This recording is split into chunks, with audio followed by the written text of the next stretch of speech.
भाई जो गुरु बचन पे डट गे कट गे फंद 84 के। भाई जो गुरु बचन पे डट गे कट गे फंद 84 के। कट गे फंद 84 के कट गे फंद 84 के। भाई जो गुरु बचन पे डट गे कट गे फंद 84 के। कर जोरूं विनती करूं धरूं चरण पर शीश। गुरु जी राम देवानंद जी महाराज ने दियो नाम बख्शीश। कोटि कोटि सिजदा करूं कोटि कोटि प्रणाम।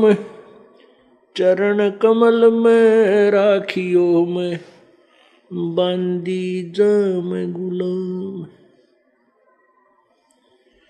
कुत्ता तेरे दरबार का मोतिया मेरा नाम। गले प्रेम की जेवड़ी जांखे चौहा जाऊं।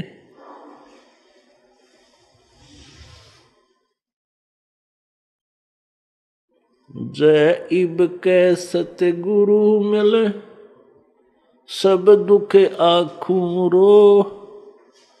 चरणों ऊपर शीस धरूं कहूं जो कहनी हो। कबीर साईं मिलेंगे पूछेंगे कुशलात। आज अंत की सब कहूं अपने दिल की बात।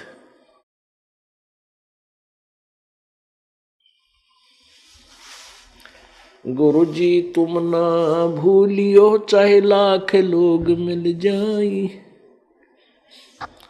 हमसे तुमको बहुत है तुमसे हमको नहीं।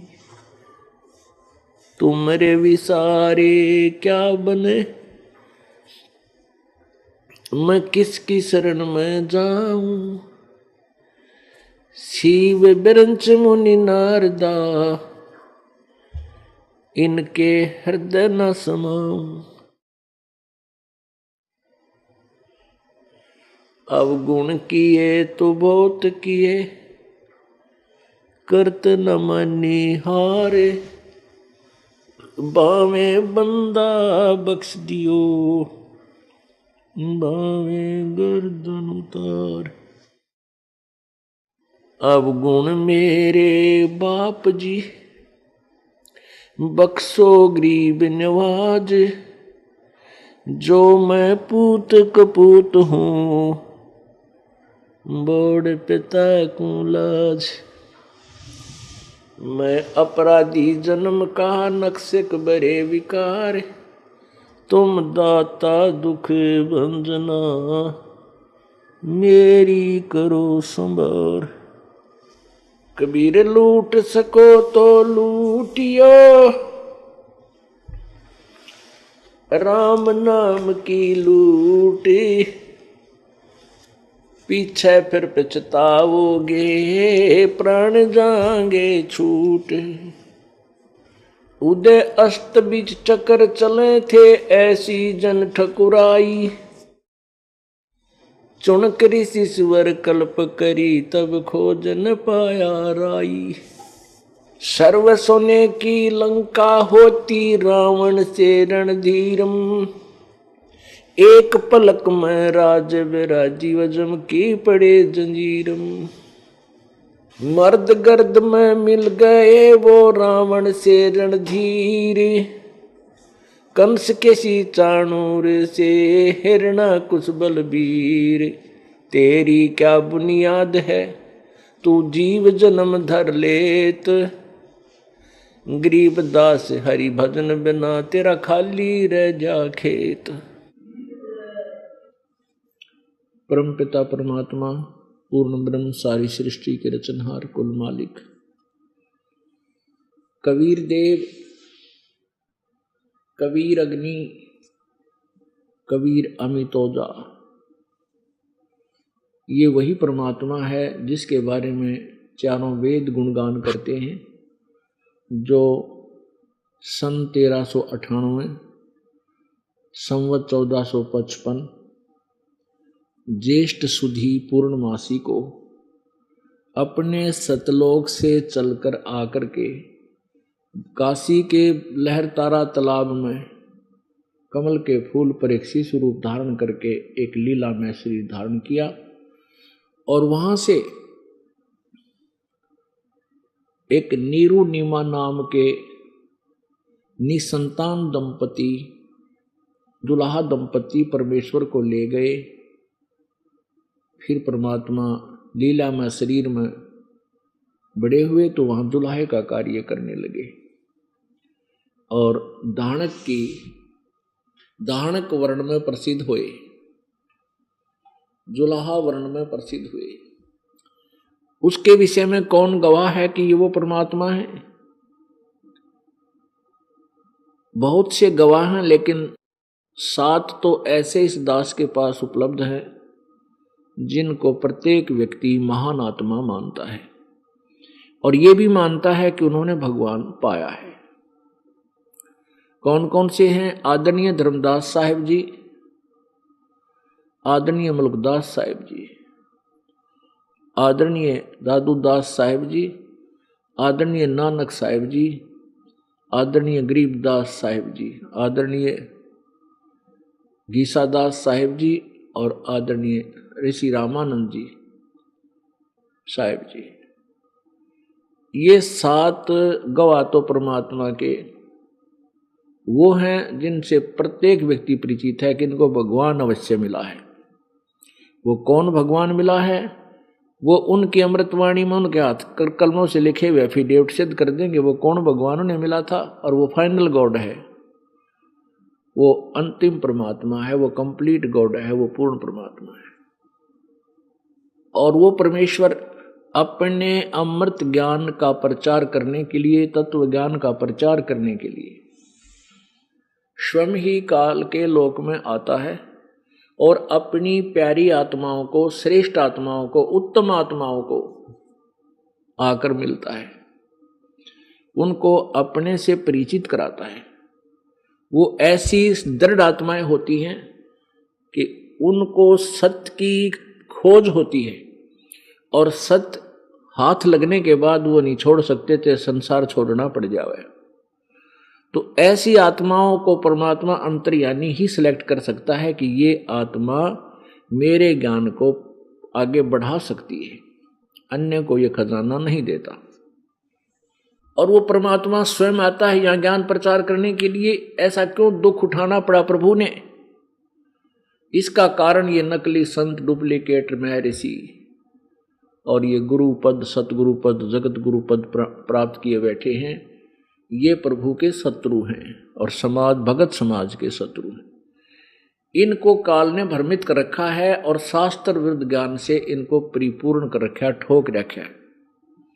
और ये उस अज्ञान को जनता में जगह जगह जाकर बांटते हैं, और वहाँ एक संत, ऋषि, महर्षि, जगत गुरु की पदवी प्राप्त करके और उन भोली आत्माओं से चंदा इकट्ठा करके ऐश करते हैं, अपना भी जीवन बर्बाद करते हैं और अनुयायियों को भी नरक का टिकट बना देते हैं। तो ये सारा दुख परमात्मा ने इसलिए उठाना पड़ा कि कोई भी सत्य से परिचित नहीं है। 3 लोक और भवन चतुर्दश कोई नहीं सत्संगी। परमेश्वर ने अपनी वाणी में बताया, भाई 3 लोक और 14 भवन में कोई सत्संगी नहीं है। सत्संगी मीन जो सत्य का अनुसरण कर रहा हो, यानी शास्त्र अनुकूल साधना कर रहा हो। पुण्यात्मा, वेद हमारे पास है। परमात्मा यहां क्यों आए? क्योंकि वेद हमारे पास है, और फिर भी हम वेदों को नहीं समझ रहे। परमेश्वर ने ये 5 वेद इस ब्रह्म के अंतःकरण में, इसके हृदय में फीड कर दिए थे। और अपने रिमोट से इसके मुखारबिंद से बाहर निकलवा दिए थे। इसने क्या किया कि 5वां वेद जो सुषम वेद था वो नष्ट कर दिया, खत्म कर दिया, आगे नहीं दिया। ये चारों वेदों वाला ज्ञान अपने बड़े पुत्र रजगुण ब्रह्मा जी को दे दिया। फिर जो काल से उत्पन्न काल की सृष्टि है, किस ब्रह्मांड के जितने प्राणी हैं, ये खुद कहता 7वें अध्याय में कि अर्जुन, बलवानों का बल और बुद्धिमानों की बुद्धि मेरे हाथ में है। जब चाहे इनको ऑन कर दूं, जब चाहे इनको ऑफ कर दूं। पुण्यात्माओं, जैसे श्री रामचंद्र जी को हम भगवान मान के पूजा करते थे, और जिस समय उनको वनवास प्राप्त था, उनकी पत्नी सीता जी का अपहरण हो गया था। श्री राम को पता नहीं वो कौन उठा ले गया। तो उस समय श्री रामचंद्र जी की बुद्धि को ऑफ कर दिया इस काल भगवान ने, ब्रह्म ने, अखा धक्के और पा दुख वियोग में। और भगवान शिव जी और पार्वती आकाश से विलाप करते हुए श्री रामचंद्र जी को देख रहे थे। तो भगवान शिव ने प्रणाम किया उनको। पार्वती ने कहा कि आप किसको प्रणाम कर रहे हो? कि ये त्रिलोकी नाथ हैं जो नीचे विलाप कर रहे हैं, ये भगवान विष्णु अवतार हैं। पार्वती बोली भगवान और रोते हैं कभी? मैं नहीं मानती ये भगवान है, मैं इसकी परीक्षा लूंगी। परीक्षा कैसे लूंगी? मैं सीता रूप बना करके इसके सामने जाऊंगी, यदि मुझे पहचान लेगा कि मैं पार्वती हूं, सीता नहीं हूं, तो मैं इसे भगवान स्वीकार करूंगी, अन्यथा नहीं। भगवान शंकर ने कहा कि ऐसा मत करना, यदि तू ऐसा करेगी तो मेरी माता के तुल्य हो जाएगी, फिर मैं तुझे पत्नी रूप में स्वीकार नहीं करूंगा। क्योंकि ये 3 भाई हैं, बड़े ब्रह्मा जी, सेकंड नंबर के विष्णु जी और तीसरे नंबर के शिव जी। तो बड़े भाई की पत्नी मां के तुल्य होती है, इसलिए इन्होंने कहा था कि अगर तूने लक्ष्मी रूप, सीता रूप धारण कर लिया, लक्ष्मी रूप, तो मैं तुझे पत्नी रूप में स्वीकार नहीं कर पाऊंगा। तब तो वो कहने लगी ठीक है, मैं कोई परीक्षा नहीं लूंगी। भगवान शंकर इधर उधर गए, उसी से मैं पीछे से सीता रूप बनाया, श्री रामचंद्र जी के पास थोड़ी दूरी पर खड़ी होगी। श्री रामचंद्र जी ने देखा तो उस समय इस काल भगवान ने श्री रामचंद्र जी की बुद्धि को ऑन कर दिया और उसने पहचान लिया कि ये पार्वती है। सीता नहीं दिखी, उसने पार्वती दिखी। तब उन्होंने कहा कि हे दक्ष पुत्री माया, ए दक्ष की बेटी, तू यहां कैसे आ गई? भगवान शिव को कहां छोड़ आई?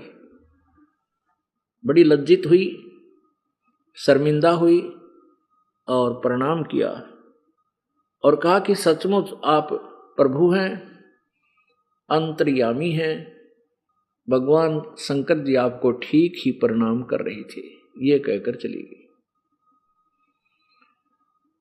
तो पुण्यात्माओं, 3 लोक और भवन चतुर्दश कोई नहीं सत्संगी। 3 लोक और भवन चतुर्दश में, 14 लोकों में कोई भी सत्य का अनुसरण करने वाला नहीं है, शास्त्र अनुकूल साधक नहीं है। अब यहां बात आके अड़ जाती है हमारे दिमाग में, क्योंकि हमें तत्व ज्ञान नहीं। हम उसी घिसे पिटे ज्ञान को सत्य मान बैठे जो शास्त्र विरुद्ध और व्यर्थ था। अब ये दास ये कहे कि ब्रह्मा विष्णु महेश को भी तत्व ज्ञान नहीं था, तो आप जी को धक्का लगेगा कि ये और नई बात बता दी। ऐसा कभी हो सकता है? ये तो त्रिलोकी नाथ हैं, अंतर्यामी हैं, अजरो अमर हैं, सर्वेश्वर हैं, महेश्वर हैं, मृत्युंजय हैं, कालज्ञ हैं। अब ये हमारी जो ये ज्ञान हमारा था, ये लोक वेद था, यथार्थ ज्ञान नहीं था। लोक वेद होता सुना सुनाया, अक्षेत्रीय ज्ञान। परमेश्वर कबीर जी कहते हैं, पीछे लग गया जाऊं था मैं लोक वेद के साथ, रस्ते में सतगुरु मिले, भाई दीपक दे दिया हाथ। जैसे ये दास पवित्र हिंदू धर्म में जन्म होने के कारण वह ढेर सारी पूजा किया करता था जो प्रत्येक हिंदू कर रहा है। हनुमान जी की पूजा, मंगलवार का व्रत, हनुमान चालीसा, बाबा श्याम जी की पूजा, और फिर गीता जी का पाठ, पुराणों का पठन, और फिर जन्माष्टमी का व्रत है, और श्री शिव जी की पूजा, श्री विष्णु जी की पूजा, जो भी मंत्र मिला उससे का रट्टा ला दिया। वो था लोकवेद। और हम ब्रह्मा विष्णु महेश को अजरोमर मानते थे, सर्वेश्वर मानते थे, इनसे ऊपर कोई भगवान नहीं मानते थे, हमें ज्ञान नहीं था। और जब ये परमेश्वर का यथार्थ ज्ञान हमें मिला तो हमारा, पहले वो लोकवेद सुन रखा था, जब परमेश्वर का यथार्थ ज्ञान मिला, ये दीपक दे दिया गुरुदेव ने, तो इस परमेश्वर के इस दीपक के रोशनी में, पहले तो अंधेरे में चल रहे थे, जिधर मुंह हो गया उधर चल रहे थे, उसी को ठीक मान रहे थे। अब रोशनी मिल गई, सदग्रंथों के अनुसार लिखे हुए ज्ञान को तत्व ज्ञान कहते हैं, और वो परमात्मा ने वो तत्व ज्ञान रूपी टॉर्च इस दास को दे दी, उससे ये मार्ग खोज लिया, यथार्थ मार्ग। तो ऐसे ही ये सभी लोग वेद पर डटे हुए हैं अभी तक, चाहे ब्रह्मा जी हैं, चाहे विष्णु जी, चाहे शिव जी हैं, चाहे नारद हैं, चाहे वशिष्ठ हैं, जितने भी ऋषि महर्षि है, सारे लोक वेद पर आश्रित हैं। इनको तत्व ज्ञान नहीं, ये सत्संगी नहीं है, इनको यथार्थ ज्ञान नहीं। इसके लिए 5 मिनट का प्रमाण देना पड़ेगा आपको, और पवित्र देवी पुराण इसका निर्णय बहुत शीघ्र कर देगी। देखिएगा पवित्र देवी पुराण,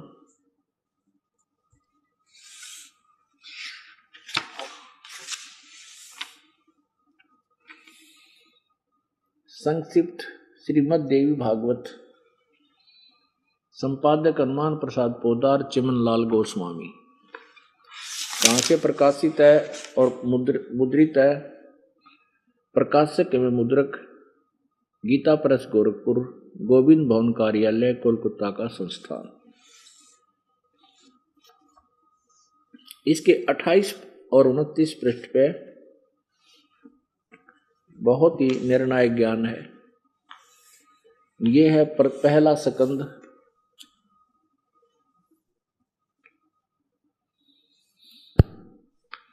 ये पहला स्कंद, और ये 28 पृष्ठ यहां देखिएगा।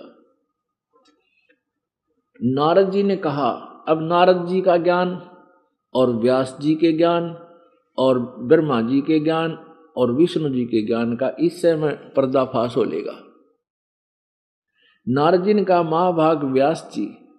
व्यास जी कौन है? ये इस पुराणों के लेखक हैं, राइटर हैं। नारद जी ने कहा, महाभाग व्यास जी, तुम इस विषय में जो पूछ रहे हो, ठीक यही प्रश्न मेरे पिताजी ने भगवान श्री हरि से कहा था। देवा अधिदेव भगवान जगत के स्वामी हैं, लक्ष्मी जी उनकी सेवा में उपस्थित रहती हैं, दिव्य कौष्टमणि उनकी शोभा बढ़ाती है, वे शंख चक्र और गदा लिए रहते हैं, पीतांबर धारण करते हैं, 4 भुजाएं, वक्षस्थल पर श्रीवत्स का चिन्ह चमकता रहता है। ये वे चराचर जगत के आश्रय दाता हैं, जगत गुरु एवं देवताओं के भी देवता हैं। ऐसे जगत प्रभु भगवान श्री हरि महान तप कर रहे थे, उनकी समाधि लगी थी। यह देखकर मेरे पिता ब्रह्मा जी को बड़ा आश्चर्य हुआ,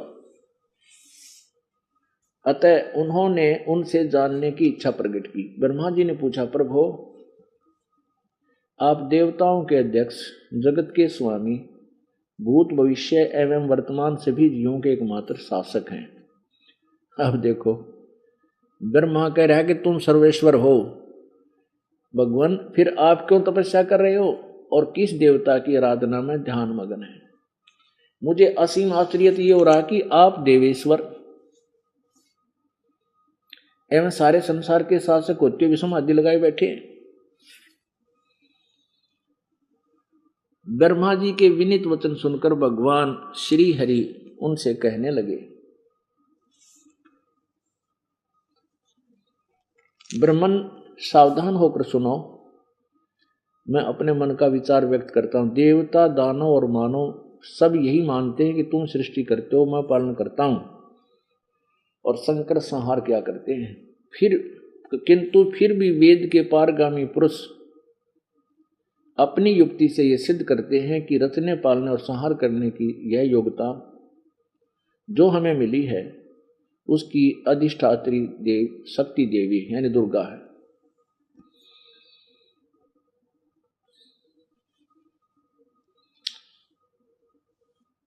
सुवर्थ, प्रत्यक्ष और प्रोक्ष दोनों उदाहरण मैं तुम्हारे सामने रखता हूं, सुनो।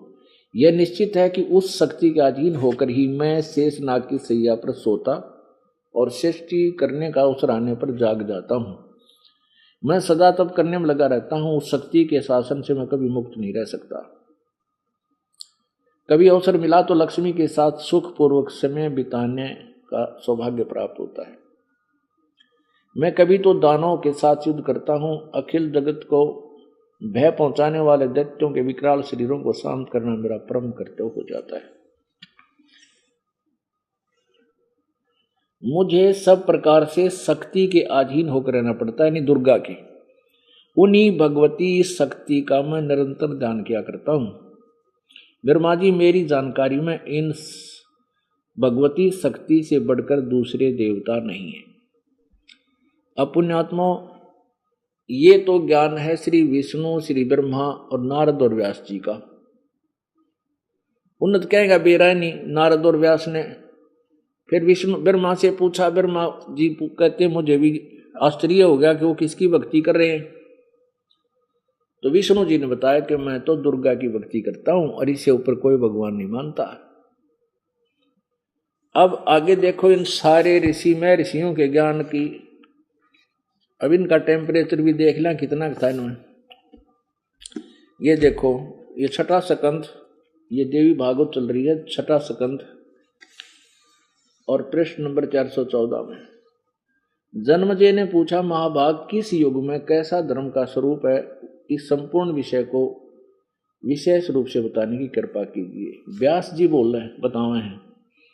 राजन, यह निश्चय है कि सतयुग में ब्राह्मण वेद के पूर्ण विद्वान थे। सतयुग के ब्राह्मण यानी ऋषि, उनके द्वारा निरंतर भगवती जगदम्बिका की आराधना होती थी। भगवती का दर्शन करने के लिए उनका मन सदा ललायित रहता था। अब यह आ गया सतयुग के सारे ऋषि ब्राह्मणों के ज्ञान का सतर यू लेवल आपके सामने हो गया कि वो वेद के पूर्ण विद्वान होते थे और दुर्गा की पूजा करते थे। और विष्णु जी कहते हैं कि मैं तो दुर्गा तो ऊपर भगवान नहीं मानता। अब दुर्गा क्या बताती है, यहां से निर्णय होगा ये गलत कह रहे हैं या ठीक, हम अपने स्तर से कुछ नहीं कह सकते। अब यहां देखिएगा, सातवां स्कंद 562 से प्रारंभ करते हैं। अब देवी दुर्गा हिमालय को उपदेश दे रही, हिमालय राजा को, और ब्रह्म के बारे में वर्णन कर रही है। यहां से पढ़ेंगे। श्री देवी कहने लगी, पर्वतराज, उस ब्रह्म का क्या स्वरूप है यह बतलाया जाता है, जो प्रकाश रूप सबके अत्यंत समीप में स्थित हृदय रूप गुहा में स्थित होने के कारण गुहाचर नाम से प्रसिद्ध और महान पद और परम प्राप्य है। वह समस्त प्रजा के ज्ञान से परे है, अर्थात किसी की बुद्धि में आने वाला नहीं है। यह तुम जानो। जो परम प्रकाश रूप है, जो सूक्ष्म से अत्यंत सूक्ष्म है, जिसमें संपूर्ण लोक और उन लोकों में निवास करने वाले प्राणी स्थित हैं, वह यह अक्षर ब्रह्म है। वही सबके प्राण है, वही सबकी वाणी है और वही सबके मन है। यह परम सत्य है। यह वह परम सत्य और अमृत अविनाशी तत्व है। सौम्य, उस वेदने योग लक्ष्य का तुम वेदन करो, मन लगाकर उसमें तन्मय हो जाओ।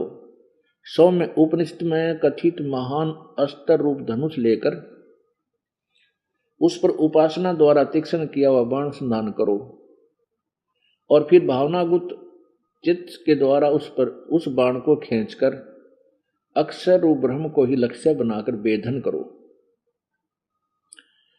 परवण धनुष है, परवण माने ओम मंत्र, जीव आत्मा बाण है और ब्रह्म को उसका लक्ष्य कहा गया। ब्रह्म यानी ब्रह्म लक्ष्य है, ब्रह्म की पूजा करो और ओम नाम का जाप करो। उस एकमात्र परमात्मा को ही जानो, दूसरी सब बातें छोड़ दो। यही अमृत रूप परमात्मा के पास पहुंचने का पुल है। संसार समुद्र से पार होकर अमृत स्वरूप परमात्मा को प्राप्त कराने का यही सुलभ साधन है।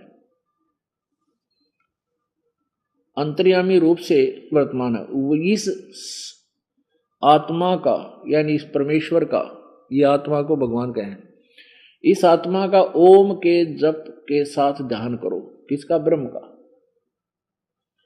और इससे अज्ञान में अंधकार से सर्वथा परे और संसार समुद्र से पार जो ब्रह्म है उसको पा जाओगे। ओम नाम का जाप करो और इससे तुम जो ब्रह्म है संसार से पार उसको पा जाओगे।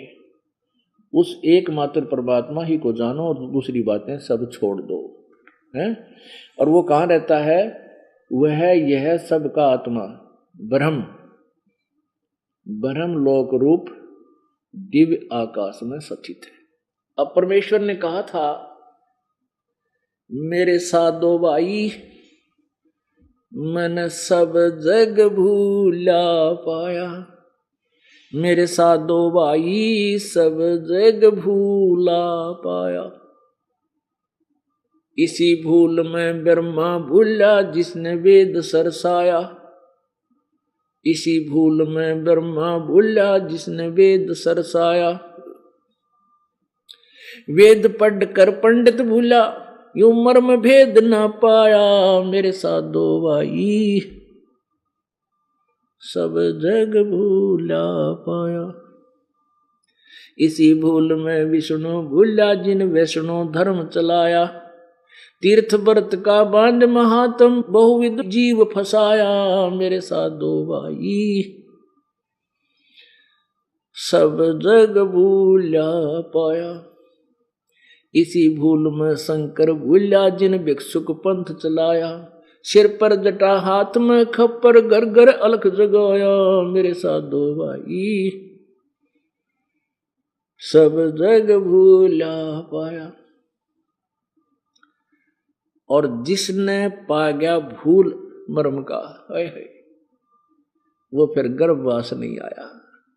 जिसने ये तत्व ज्ञान का पता लग गया वह फिर जन्म मृत्यु में कभी नहीं आएगा। और यही गीता जी अध्याय नंबर 7 के श्लोक नंबर 29 में 29 में गीता ज्ञानदाता ब्रह्म कह रहा है कि अर्जुन, जो मैं ज्ञान बता रहा हूं कि तत्वदर्शी संत के पास जाओ और उनसे विनम्र भाव से उस परमेश्वर द्वारा दिए गए तत्व ज्ञान से परिचित हो। उस तत्व ज्ञान से परिचित होने के उपरांत और उसके तत्व ज्ञान के रोशनी में तत्ब्रह्म को जानकर अखिल यानी सारे अध्यात्म ज्ञान को समझने के उपरांत और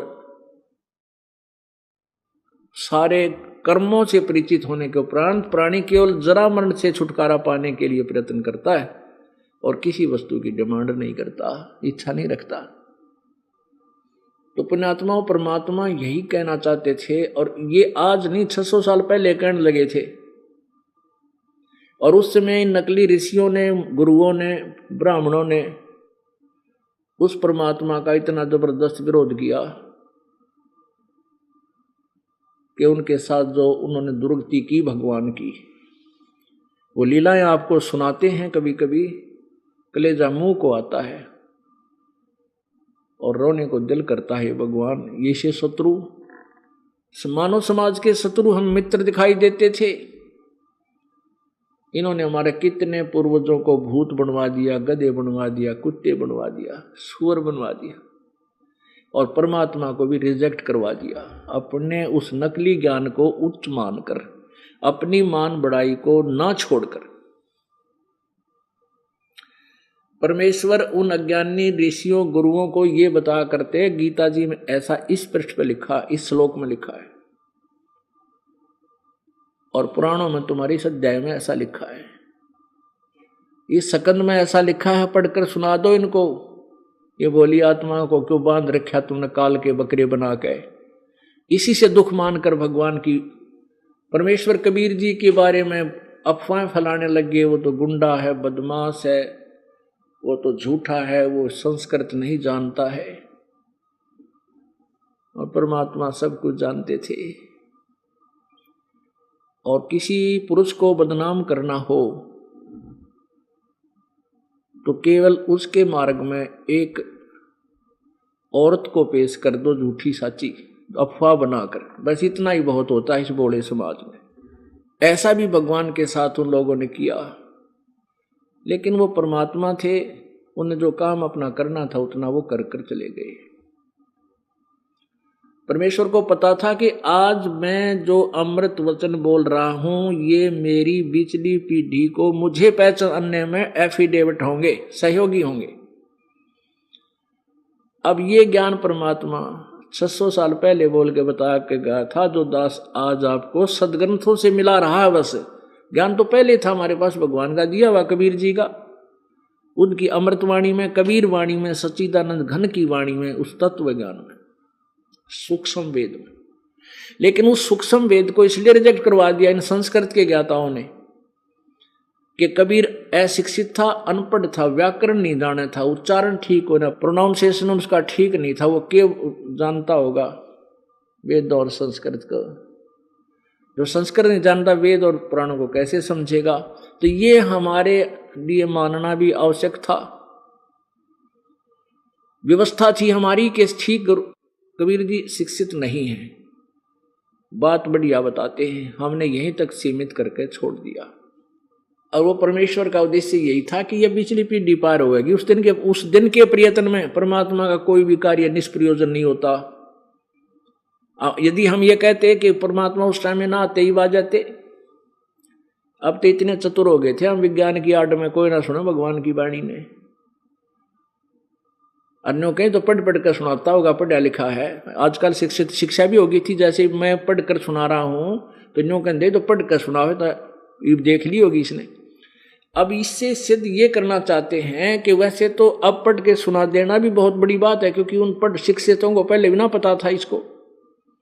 और ये जो वेदों और गीता वाली संस्कृत में लिखा था और सिंपल लैंग्वेज में भगवान लिख कर जा रहे छोड़ गए थे।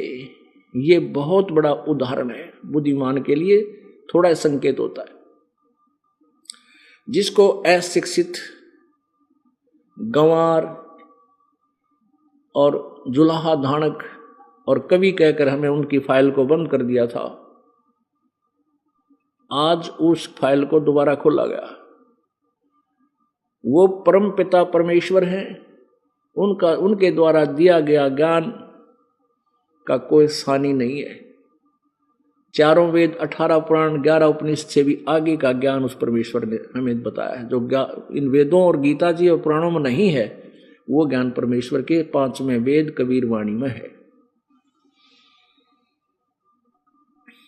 और इन वेदों वाला ज्ञान तो है ही है। तो इससे हमें यह दृढ़ विश्वास हो गया कि कबीर इज गॉड और कंप्लीट गॉड, पूर्ण परमात्मा। पुण्यात्माओं, अभी तक हमें इतना भ्रमित कर रखा था भगवान निराकार है, निराकार है, और भगवान ने सारी सृष्टि रची है। अरे निराकार कारीगर एक खुरचना बना के दिखा दो, एक पेचकस बना के दिखा दो, निराकार कारीगर कमाल की बात करते। निराकार में कितनी बुद्धि आवेगी और के सोचेगा वो, जब वो है कुछ निराकार माने उसका अस्तित्व तो है ही नहीं। और जबकि हमारे सदग्रंथ कहते हैं वो साकार है, नर आकार है, और एक देशीय है और रित धाम सतलोक में रहता है। वहां से गति करके आता है, अपनी प्यारी आत्माओं को मिलता है, अपने तत्व ज्ञान से परिचित कराता है। और वो एक जैसे राजा की तरह दर्शनीय होता है और एक बहुत बड़े समूह का संचालन करता है, उसके मुखिया रूप में यानी जगत गुरु सतगुरु रूप में होता है। आत्माओं, अभी तक हमें इतना भ्रमित कर रखा था भगवान निराकार है, निराकार है, और भगवान ने सारी सृष्टि रची है। अरे निराकार कारीगर एक खुरचना बना के दिखा दो, एक पेचकस बना के दिखा दो, निराकार कारीगर कमाल की बात करते। निराकार में कितनी बुद्धि आवेगी और के सोचेगा वो, जब वो है कुछ निराकार माने उसका अस्तित्व तो है ही नहीं। और जबकि हमारे सदग्रंथ कहते हैं वो साकार है, नर आकार है और एक देशीय है और रित धाम सतलोक में रहता है। वहां से गति करके आता है, अपनी प्यारी आत्माओं को मिलता है, अपने तत्व ज्ञान से परिचित कराता है। और वो एक जैसे राजा की तरह दर्शनीय होता है और एक बहुत बड़े समूह का संचालन करता है, उसके मुखिया रूप में यानी जगत गुरु सतगुरु रूप में होता है। अब वेदों में ये ज्ञान है, तो इसी प्रकार काल ने भी डुप्लीकेट गुरु बना दिए, भेज दिए वो पुण्यात्माओं को भ्रमित करके। लेकिन वो नकली गुरु हैं, उसका अब उनकी तुलना इस तत्व ज्ञान से हो जाएगी कि वो डुप्लीकेट माल है सारा, जो अन्य संत और गुरु कहलाते हैं। अब इसके लिए आपको ऋग्वेद मंडल नंबर 9 सूक्त नंबर 86 के मंत्र नंबर 26-27 दिखाते हैं। इसमें यह स्पष्ट होगा कि वो परमात्मा अपने किसी स्थान से गति करके आता है, वहां से चलकर आता है। इसे सिद्ध है कि परमात्मा कहीं अन्य स्थान पर रहता है और अपने रिमोट से, अपनी निराकार शक्ति से, अपने उस विधान से वो सबका कंट्रोल कर रहा है। ये देखिएगा ऋग्वेद। अब ये वैसे 9-10 मंडल इस महर्षि दयानंद जी के द्वारा अनुवादित नहीं है, लेकिन इनके नाम तो ये व्याख्या करते, इसलिए इसका नाम इन्होंने आगे रखा महर्षि दयानंद कृत। जबकि ये 9वां और 10वां यानी 7 से लेकर 10 तक जो शेष हैं वो दयानंद जी द्वारा नहीं किए। 1 से 6 मंडल ऋग्वेद के दयानंद जी ने अनुवाद किए हैं और उनमें और गणा अड़ंगा कर रखा है। बल्कि जो अन्य ने अनुवाद किया है उसमें थोड़ी बहुत सच्चाई कुछ मिल जाती है। उसने तो बट्ठा बठान का ठेका ले रखा था, कति अज्ञान करण का। अब देखिएगा, प्रकाशक है सार्वदेशिक आर्य प्रतिनिधि सभा, महर्षि दान भवन, रामलीला मैदान, नई दिल्ली। और आर्य भाषा भाष्य किसने की है? महर्षि दयानंद सरस्वती कृत। ये 9 दुनिया को ठग रहे थे दयानंद के नाम पर, बड़ा वेदों का विद्वान है, उसके द्वारा बस उसका अनुवादित चाहिए हमने कर, सब 9 लाग गए थे लेन कह के। मुद्रक है Prince of sets printers, 1510, Pataudi house, Daryaganj, नई दिल्ली। और ये 2003 में पुनः मुद्रित हुआ है। 2002 में प्रथम बार इनसे, 2003 में पुनः मुद्रित। कोई ने सोचा नया बना रखा होगा। अब ये एक थोड़ा सा ये दिखाएंगे ये कितने झूठे थे इन वेदों की आड़ में रोजी रोटी चलाने वाले, दयानंद का नाम लेकर इन बेचा करते अड़ंगे अनुवाद ने। यह देखिएगा, यह है ऋग्वेद भाष्यम। इसने क्या बताया है कि महर्षि दयानंद सरस्वती भाषाकार हैं। महर्षि दयानंद सरस्वती केवल मंडल 1 से 6 तक और श्रीपाद दामोदर सातवलेकर मंडल नंबर 7 से 10 तक किया है। और इस अनुवादकर्ता ने, ये देखिएगा ये कहां से प्रकाशित है,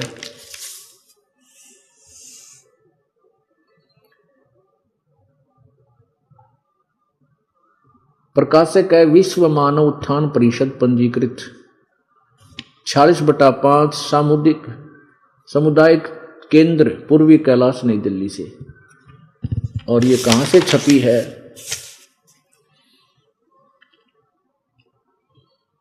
मुद्रक है कंप्यूटर डाटा सर्विसेज नई दिल्ली, दूरभाष इतना इतना इतना।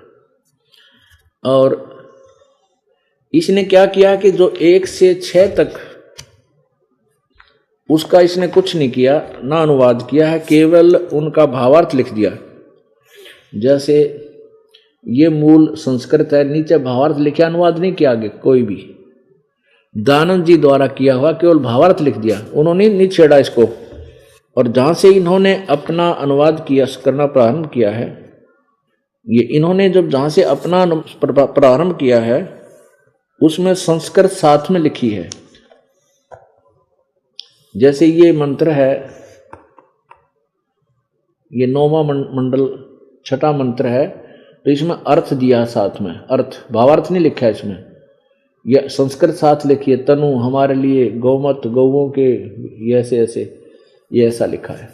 और यहाँ केवल इन्होंने भावार्थ लिखा है, इसका कहीं अर्थ नहीं लिखा। जहां तक दानंद जी ने अनुवाद किया है, ये संस्कृत है तो ये केवल भावार्थ, इसका शब्दों का अर्थ साथ नहीं दिया है।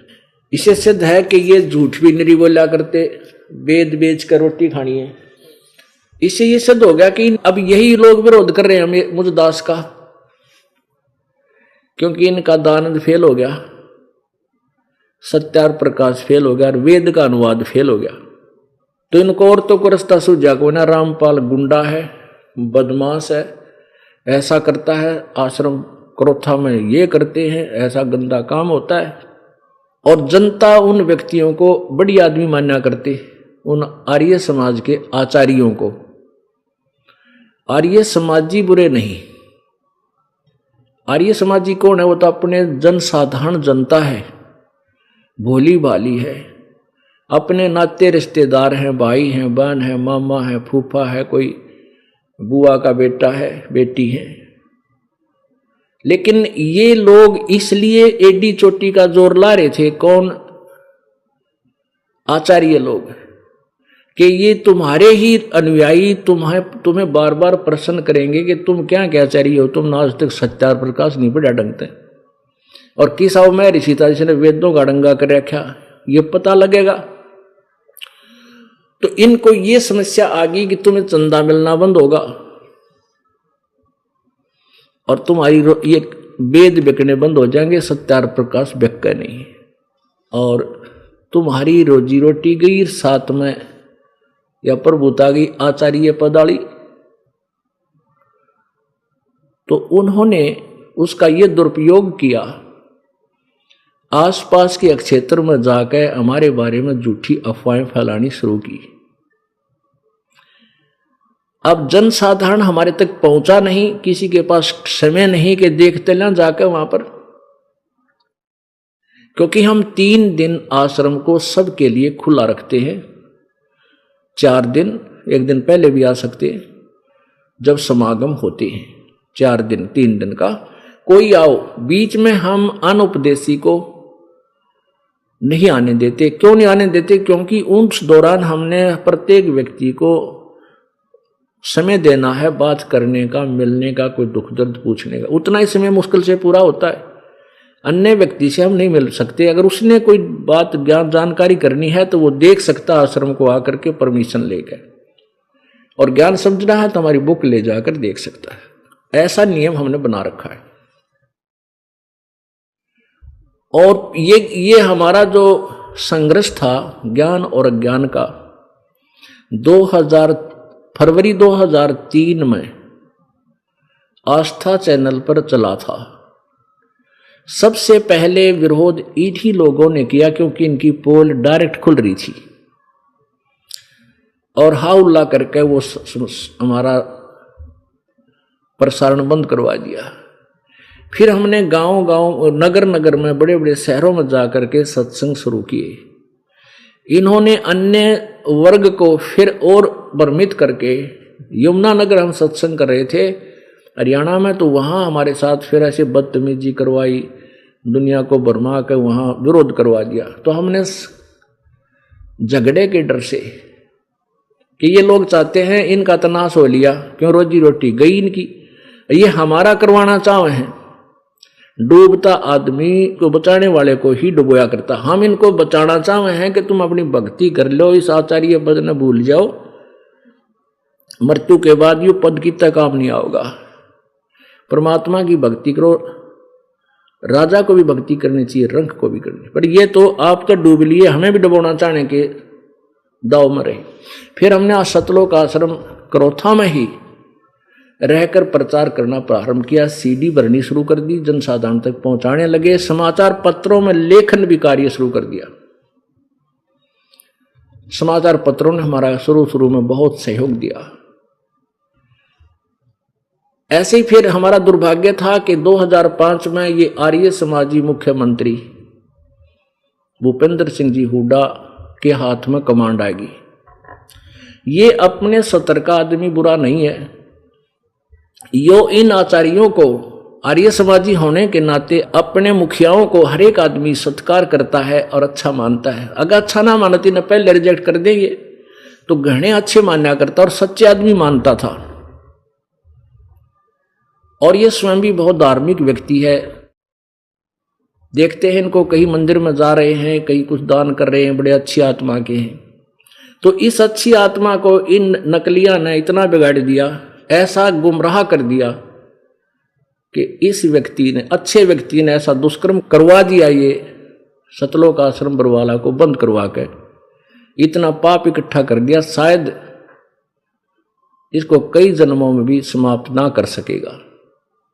और करवा दिया इन दुष्टों ने, जो झूठे कपटी हैं, अपनी रोजी रोटी के लिए दुनिया को भ्रमित करते आ रहे हैं शुरू से ही, आज से नहीं।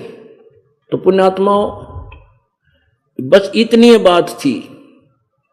इन व्यक्तियों ने जो गुरु पद पर, आचार्य पद पर पहुंच गए, गुरु कहो चाहे आचार्य, ये इस टाइप के व्यक्ति हो जाते हैं। इनको ना समाज सुधार से कुछ लेना देना, ना इनको समाज कल्याण से कुछ लेना देना। इन तो अपनी रोजी रोटी और अपनी मान बढ़ाई से ही संबंध रहता है, ताल्लुक रहता है। पुण्यात्माओं, परमेश्वर की महिमा बताते हैं गरीबदास जी, दास गरीब साहेब दुखते धड़े। परमात्मा उस तरफ होते हैं जो सच्चे होते हैं, सत्य पर डटे होते हैं। भगवान के भक्तों का मार्ग दुखदा होता है, यानी भारी पलड़ा होता है। और सांसारिक दृष्टि से हम मानते हैं राजा को सबसे बड़ा भारी, लेकिन भगवान की दृष्टि से मैं भगत सबसे बड़ा, उसके हृदय का टुकड़ा होता है। जैसे प्रहलाद के साथ क्या हुआ था, प्रहलाद का और उसके पिता का यही रोड़ा बन गया। प्रहलाद कहता था कि पिताजी, पहले तो मैं आपका पुत्र हूं, मुझे ये विरोध करना ही मेरी नालायकी है, अगर ये झूठा कर रहा होता मैं। लेकिन परमात्मा परमात्मा है, आप एक जीव हो, और आपने केवल परमात्मा की भक्ति करके थोड़ी सी शक्ति चार्ज कर रखी है, बैटरी चार्ज कर रखी है। और अब आप निरे पाप कर रहे हो, ये बैटरी डिस्चार्ज हो जाओगी, तब आप जीव के जीव रह जाओगे। आपकी साधना से, आपके नाम से जीव कल्याण नहीं हो सकता, मैं नहीं मान सकता। अब उस मान बढ़ाई के भूखे ने, हिरण्यकशिपु ने देखा कि उनके उन गुरुओं ने भ्रमित किया कि राजन, आपका ही बेटा नहीं मानेगा तो जनता आपको कैसे आदर देगी। अब राजा ने अपनी मान बढ़ाई की खातिर अपने बेटे को मारना भी उचित समझ लिया। अरे तेरा गजब यो,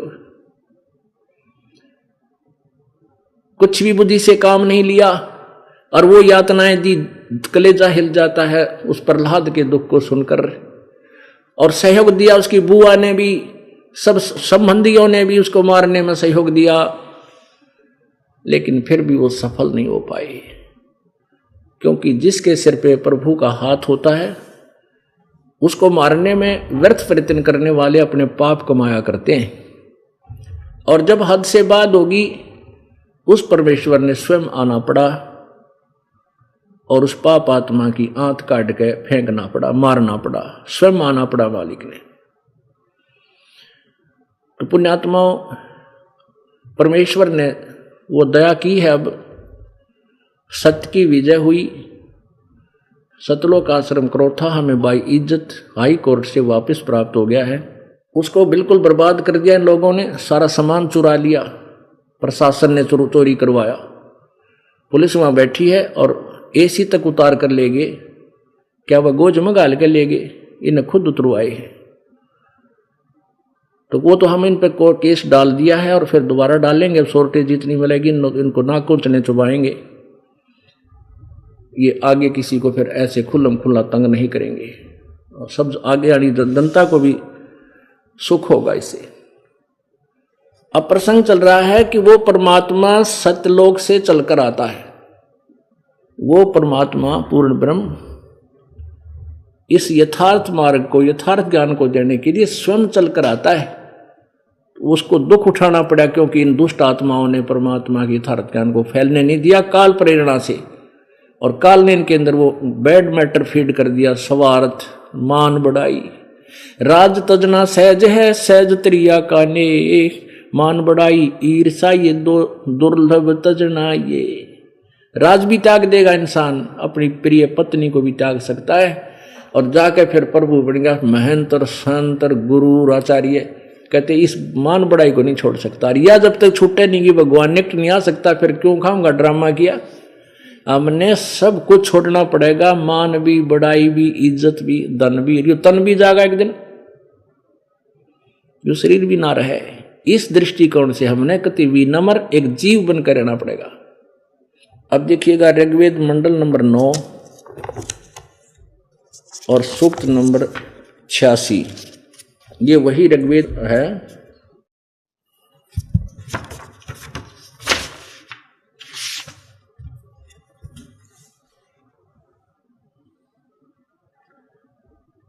सर्वदेशीय कार्य प्रतिनिधि सभा, महर्षि दान भवन, रामलीला मैदान, नई दिल्ली। और इसके बारे में लिखा है महर्षि दान सरस्वती कृत।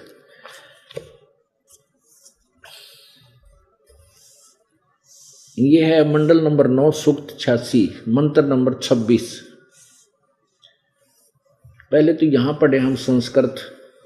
इंदु पुनान अति गाहते मर्ष विश्वानी कृष्णतम, यानी गा कर्णोन। हम ये दिखाना चाहेंगे निर्जनम हरियत कबीर अति। ये कबीर शब्द है, रे पूरा है, वह कई की मात्रा लगी हुई है। ये कबीर यानी इसका सीधा अर्थ तो दास बताएगा। फिर इन्होंने जो अनुवाद किया है इसमें भी काफी सुलझाया है जितना इनको मालिक ने बुद्धि दी। यज्ञ करने वाले यानी सत्य साधना करने वाले के लिए परमात्मा सब रस्तों को सुगम करता हुआ उनके विघ्न यानी संकटों को मर्दन करता है, नष्ट करता है, और उनको पवित्र करता हुआ यानी पाप रहित करता हुआ, और अपने रूप को सरल करता हुआ, तेज पुंज का अन्य देह धर के सरल तेज पुंज की हल्का शरीर बनाकर परमात्मा आता है। वह कांति में परमात्मा कवि। इन्होंने क्या किया है, इस कबीर का अर्थ कवि कर दिया, अपसर्ग लगा दी 2, वो सर्वज्ञ कर दिया। चलो हम यही पढ़कर चलते हैं। वो सर्वज्ञ विद्युत के समान क्रीड़ा करता हुआ वर्णीय पुरुषों को प्राप्त होता है। अच्छा देखो, विद्युत के समान क्रीड़ा करता, जैसे बिजली चमकती है ना एक पल में, ऐसे ही परमात्मा एक सेकंड के अंदर इन भक्तों के पास आकर के अपना अन्य रूप धारण करके प्रकट हो जाता है और उनको मिलता है। आगे देखो, प्रेम की वे सत सैकड़ों धाराएं जो नाना रूप में सतिथि को लाभ कर रही हैं, परमात्मा को प्राप्त होती हैं। प्रकाश पुंज परमात्मा को बुद्धिवृत्तियां विषय करती हैं। जो परमात्मा धूलोक के तीसरे पृष्ठ पर विराजमान है। वो उस परमात्मा ध्रुवलोक के यानी उस तेजों में लोक सतलोक के तीसरे पृष्ठ पर यानी स्थान पर, विशेष स्थान पर विराजमान है। वो प्रकाश रूप है, उसको बुद्धि वृत्तियां प्रकाशित करती है। ये दोनों बात सिद्ध होगी कि वो परमात्मा एक देशीय है, वहां रहता है और वहां से चलकर आता है, अपनी वर्णीय माने श्रेष्ठ आत्माओं को आकर मिलता है और जो सत भक्ति करते हैं उनके दुख दूर करता है, विघ्नों का नाश करता है, उनको पवित्र करता है, पाप रहित करता है, अपने शरीर को हल्के तेज पुंज का धारण करके उनको मिलता है। इसमें और भी बहुत से प्रमाण हैं। तो वो परमात्मा सह शरीर आते हैं और सह शरीर जाते हैं। परमेश्वर कबीर देव जी ने अपने 120 वर्ष के अतिथि जीवन में, अतिथि समय में, क्योंकि यजुर्वेद के 5वें अध्याय के प्रथम मंत्र में लिखा है कि अग्ने तनुरसी विष्णुवे त्वा सोमस्य तनुरसी, वो परमात्मा सह शरीर है। उस परमेश्वर का सबके पालन करने के लिए भी एक अन्य शरीर है और वो परमात्मा अतिथि रूप में आता है। अतिथि का अर्थ होता है जिसके आने की तिथि पूर्व निर्धारित ना हो। अतिथि कभी भी आ जावे, इसको अतिथि कहते हैं। और उस समय वो अपने ज्ञान का प्रचार करता है। तो वही ये दास सिद्ध करना चाहता है कि परमात्मा कहते हैं चारों युग में संत पुकारे कूक कहा हम हेल रे, हीरे माणक मोती बरसे हैं ये जग चुगता ढेल रे। परमात्मा कहते हैं चारों युगों में का हमने आवाज लगा लगा के, ऊंचे स्वर में आवाज लगाना, हेला देना कहते हैं, रुक के मारना, रुक के आवाज लगा लगा कर हम ऊंचे स्वर में आवाज करके कहा कि ये ज्ञान ग्रहण करो, ये रास्ता ठीक नहीं, तुम जिस मार्ग पर जा रहे हो। हमने ये तत्व ज्ञान रूपी हीरे मोती बरसाए, लेकिन उन्होंने उनको पहचाना नहीं और ये आन उपासना रूपी डले इकट्ठे कर लिए, डले डोलिए। अपने आत्माओं प्रसंग चला था कि 3 लोक और भवन चतुर्दश कोई नहीं सत्संगी। अब ने ब्रह्मा जी सत्संगी यानी सत्य का अनुसरण नहीं कर रहे, न विष्णु जी न शिव जी, और न ही 88,000 ऋषि सत्संगी, इनको भी ज्ञान नहीं था। पुण्यात्माओं, जैसे महाभारत का युद्ध हुआ, महाभारत के युद्ध से पहले श्री कृष्ण जी में प्रवेश करके इस काल भगवान ने, ब्रह्म ने गीता जी का ज्ञान दिया और उसमें कहा था कि अर्जुन, दूसरे अध्याय के 37-38 श्लोक में, कि अर्जुन तुझे कोई पाप लगेंगे नहीं लगेंगे, तू मेरे बताए अनुसार युद्ध कर ले, और तेरे दोनों हाथों में लड्डू हैं। जब युद्ध में मारा गया स्वर्ग प्राप्ति होगी और जीत गया तो तू पृथ्वी का राज भोगोगे, ये आनंद लोगे। कहने का भाव ये, डरा धमका के मुंडा रूप दिखा के काल ने वो युद्ध करवा दिया। पांडव विजयी हुए और कौरव मारे गए। 18 करोड़ सेना का भी नाश हो गया। अपने आत्माओं, जिस वस्तु को प्राप्त करने के लिए 18 करोड़ हिंसा हो जाए, फिर उस पर बैठ कर रोटी खा लेगा कोई? चैन से भी रह सकता है? आग लगाई से राज कह। और अर्जुन ने तो यहां तक कह दिया था, भगवान मत नो चाहो ये मेरा गोली मार दें, मुझे तीर मार दें ये युधिष्ठिर, और मैं मर जाऊं और युद्ध टल जा, इसे जुल्म तो अच्छा। तो लेकिन उस कालबली ने उस पुण्य आत्मा की एक नहीं चलने दी और बदनाम श्री कृष्ण न कर गया। ठीक है, हम तो ये हमने भगवान मान लिया था, उनकी और लीलाएं बहुत अच्छी थी, जो उसने अच्छे काम किए थे, इस करके उनको भगवान की श्रेणी में हम ले रहे थे ना। इसे गुंडा कर्म करावे, लड़ने वाला लड़ नहीं रहा और वो लड़ावे, तो क्या वो अच्छा आदमी हो सकता है? नहीं। अब 2 रिश्तेदारों का किसी बात पर मनमुटाव हो गया, किसी संपत्ति बंटवारे पर, और वो एक रिश्तेदार जो गणमान्य है वो आकर उनका कंप्रोमाइज कराने की भरसक प्रयत्न चेष्टा कर रहा है। चलो वो ना माने, लड़ाई होने तैयार होगी और फिर मान लग रहे हुए काम नहीं लड़ते और उसी फिर वही करे ना ठालठ, बोले मैं तेरे साथ हूं, तुम नहीं मारा तो तेरे को कोई पाप नहीं लगेगा, ये तो मैंने मार रखे। तो रिश्तेदार नहीं, वो दुश्मन हो सा आपका। लेकिन श्री कृष्ण नहीं था उस समय, श्री कृष्ण में यू काल बोल रहा था और इसने ये जुल्म करा दिया। उसके बाद युधिष्ठिर जी को इसे बुरे बुरे स्वप्न आने लगे। वो आत्मा सतावत थी जो युद्ध में मारेगी और जनता के टैक्स को लेकर वो रोटी खा रहे थे धन को, सारी रात पागलों की तरह महल में इधर उधर ऊपर नीचे धक्के खावे, ना रोटी खाई जा, आंख फटी फटी नो रहे नो देखा जैसे वो आगे सर कटे हुए आव है, किसी बूंदे बूंदी शक्ल हो रही है, किसी की नाड़ लटक रही है, किसी की बांह कटी पड़ी है, यानी उसको प्रेत आत्मा दिखने लगी। और उन प्रेत आत्माओं के न दिखने का, उनको रोकने का, उस तीन ताप का समाधान भी ना श्री कृष्ण जी के पास था, ना इस तीनों देवताओं ब्रह्मा विष्णु महेश के पास था, ना 88,000 ऋषि, ना 33 करोड़ देवता और न ही 12 करोड़ ब्राह्मण, 9 नाथ और 84 सिद्ध भी वहां उपलब्ध थे, उपस्थित थे। कहाँ? जब यज्ञ किया गया था, पांडवों ने यज्ञ किया था, और तो भी उनका वो कार्य सफल नहीं हुआ। श्री कृष्ण जी के पास पांडव गए थे कि भगवान ऐसे ऐसे हमारे भैया को बुरे स्वप्न आते हैं। तो श्री कृष्ण जी ने बताया कि तुमने युद्ध में जो बंधुघात किया वो पाप लग गया और वो दुख दे रहा है। उसका समाधान क्या है कि अश्वमेध यज्ञ करो और उस धर्म भंडारे के अंदर पूरे विश्व के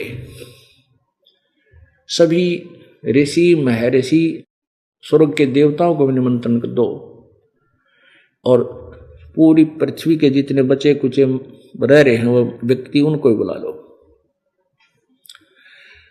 और जब ये सभी भोजन खा लेंगे फिर एक शंख बजेगा।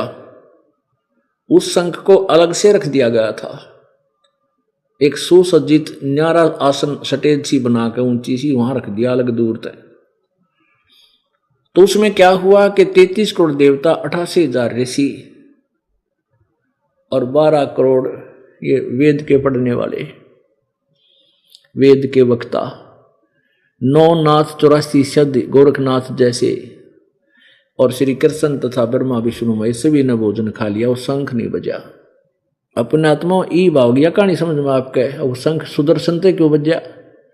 वो सुदर्शन के नारा कोई अलग से वो था क्या? ना कोई शिक्षित था, ना कोई उच्च जाति में था, वाल्मीकि जाति में, उससे शंख कैसे बच गया? नो क्या वो श्री कृष्ण का पक्का भगत था। अरे तेरा गजब भैया, श्री कृष्ण तो ना बजा, उसने भी रोटी खा ली, वो भगत की तक होकर बजा देगा? ज्ञान था ही नहीं किसी ने। वो तो परम अक्षर ब्रह्म का पुजारी था और उसमें परमेश्वर करुणामय नाम से द्वापर युग में आए हुए थे इसी प्रकार लीला करने के लिए अतिथि रूप में। और वहां पर उसमें ब्रह्मांड में विविध वर्तमान थे।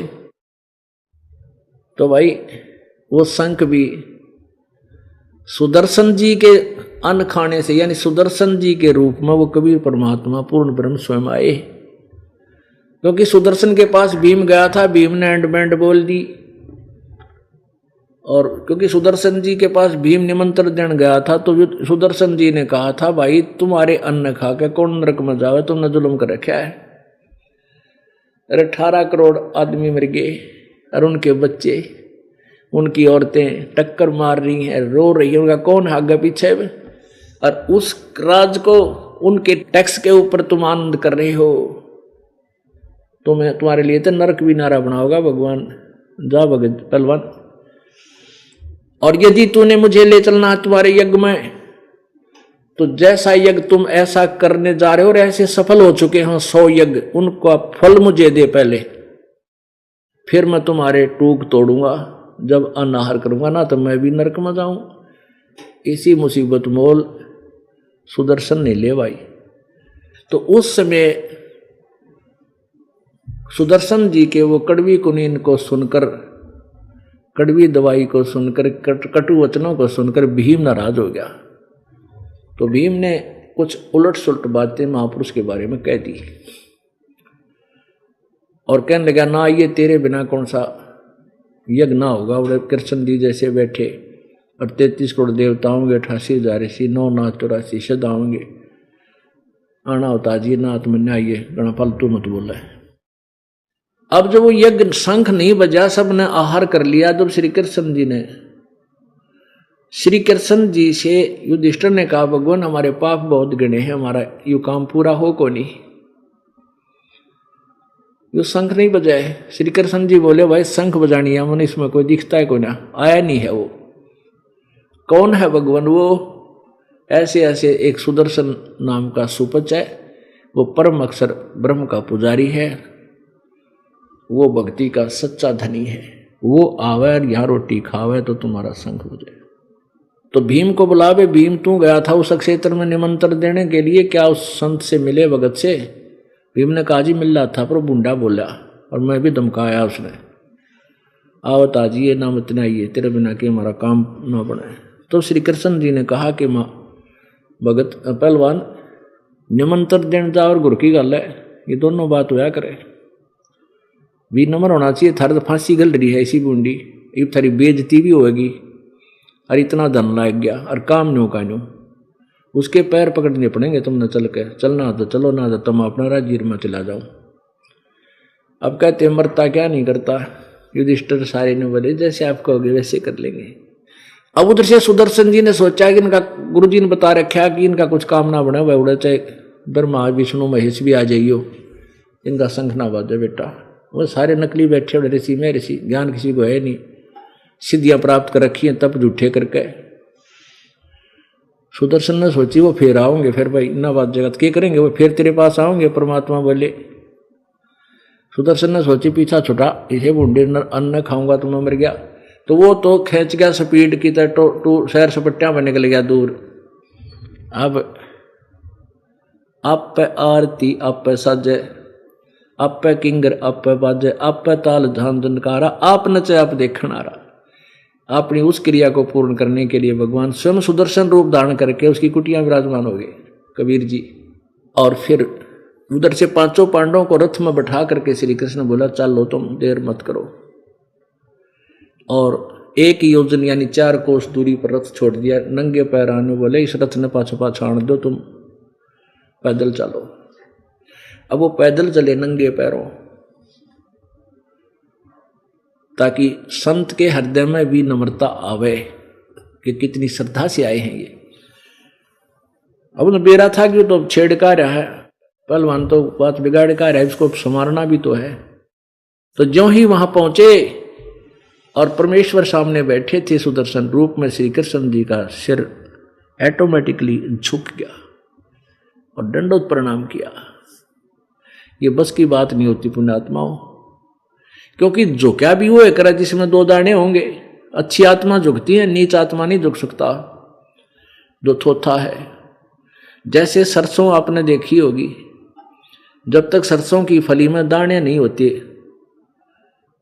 यानी कच्चे छोटे मोटे से होते हैं, तो अन्यों खड़ी रहेगी ऊपर को शरताने, क्योंकि वो उसका कोई कच्ची सरसों का कुछ वैल्यू नहीं, डांगरा नगेरी जा सकती है काट काट के चारे की जगह। और जो जी उसकी वैल्यू, उसमें दाने बनते जाते हैं, उसकी कीमत बनती जाती है, उसमें कुछ धन बनता है, तो वो झुकना शुरू हो जाती है और जमीन को छूने को हो जाती है।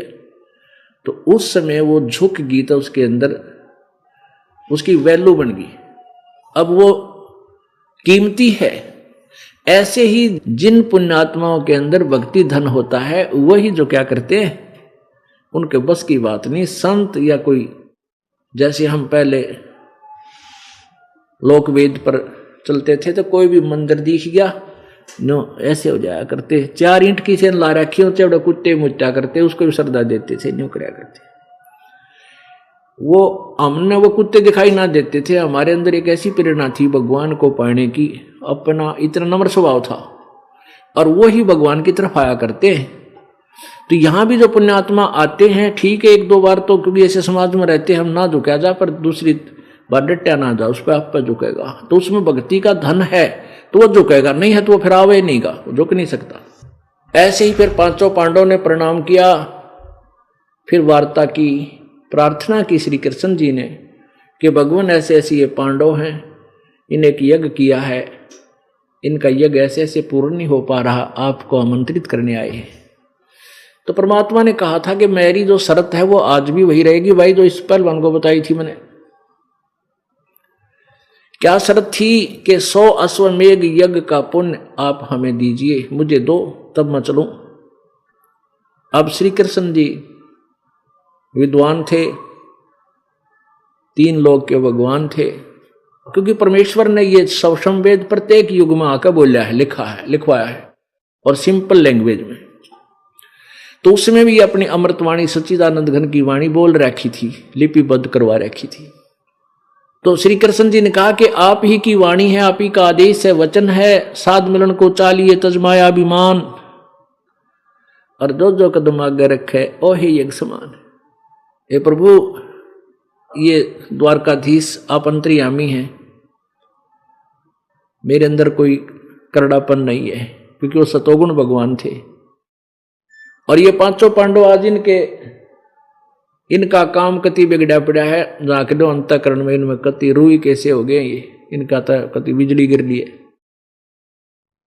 कहीं ठिकाना नहीं रहा इनको, इनके अंदर कोई आज करड़ापन नहीं, वो पांचों न्यू करे खड़े ऐसे। और पहलवान सब तो ज्यादा झुका रहने भैया, तो बात बिगाड़ दी मन ने, और सारी उम्र का उड़ाना मेरे ऊपर हो गया था। तो परमेश्वर ने कहा भाई ठीक है। तो श्री कृष्ण जी ने कहा परमात्मा, जहां से हम चले वहां से यहां तक के जितने भी हमारे पुण्य बनते हों आप जी के दर्शनार्थ आने के लिए, वो हमारी झोली में डाल दो और 100 आप रख लो।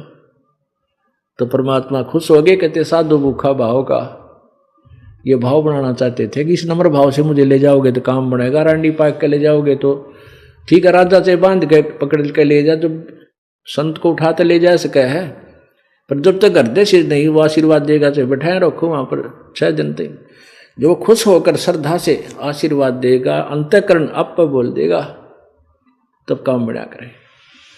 तो उन्होंने खुश हो गए प्रभु और चल पड़े, रथ में बैठा के ले आए। वहां एक और लीला दिखाई परमात्मा ने, एक माला रखी थी सुमरनी, खुट्टी पर टांग रखी झोपड़ी के, और जो पहले यू गया था भीम डींग मारा था, कहने लगा तो क्या कहता हम वैसे युद्ध जीता है, एक का मारू था गदा 20 पड़े थे डर के, अपनी ताकत से युद्ध जीता है। कि परमात्मा ने कहा था ना तुमने इतना युद्ध मैं नाश कर दिया, तेरे अन्न खाओगा वो नरक में जाओगा। तो ये गुस्से में ऐसे ऐसे शब्द बोल गया था, अपनी पहलवानी का लोहा जमावा था। परमात्मा ने सोची इसकी यह फटक भी काट दो ना, यू फेर रह जाएगी थोड़ी ही कमजोरी इसमें। कहने लगा पहलवान भीमसेन जी, ये मेरी सुमरनी ला तार खुट्टी पड़ता है। उसने वह माला, अब भीम ला गया उतारन, भीम टस से मस नहीं, वह माला उसने उठी को नहीं, सारा जोर ला लिया एडी चोटी का अंदर अंदर, और शर्मावे भी कहूं कि यह माला ना उतरती। तो परमात्मा बोले पहलवान जब तक तू गया था एक का मारू था 20 मरे थे, वो कित गई तेरी गदार, कित गया तेरा बल। अरे भले आदमी, परमात्मा ने भूल कर जो अपने आप पर ले जाता है ना वह मार खाता। इंसान भगवान का दिया शक्ति थी बेटा तेरे में, और तूने भगवान के बच्चे के साथ ऐसी बदतमीजी कर दी, तेरे बल की तरह था, तेरी तो ब्रांड मैटी होगी। वो तो कहाँ पे गया सारा, पर वो मेरे बस का नहीं। तब मालिक ने ऐसे हाथ किया था, वह माला अपने आप उठकर परमेश्वर के हाथ में आ गई। अब कहते हैं धर्म दासियां गणा अंधेरा, और बिन परिचय जीव जम का चेहरा। अब कबीर जी एक तरफ तो संत का प्रमाण देते थे, पूर्ण संत का गुण बताते थे कि संत कभी चमत्कार जादूगरी नहीं करते, और फिर कहते थे वो संत ने जिससे चमत्कार ना हो, वो भी संत ने जिससे अनहोनी ना हो उसकी शरण में आने से। दोनों, एक तो यूं आकर जा तो यूं हो जाएगा, ऐसे कभी संत नहीं कहेगा वो असंत होते हैं। और संत परमात्मा की भक्ति विधि साधना बताता है और प्रभु पर ही छोड़ देता है, तेरे कार्यों को प्रभु अवश्य करेंगे। तो कहते हैं वो संत भी नहीं जिससे चमत्कार ना हो, ऐसी अनहोनी ना हो, घर में सुख ना हो, कोई रोग ना कटे। और वो संत नहीं जो जादूगरी चमत्कार दिखावा बकवाद करके।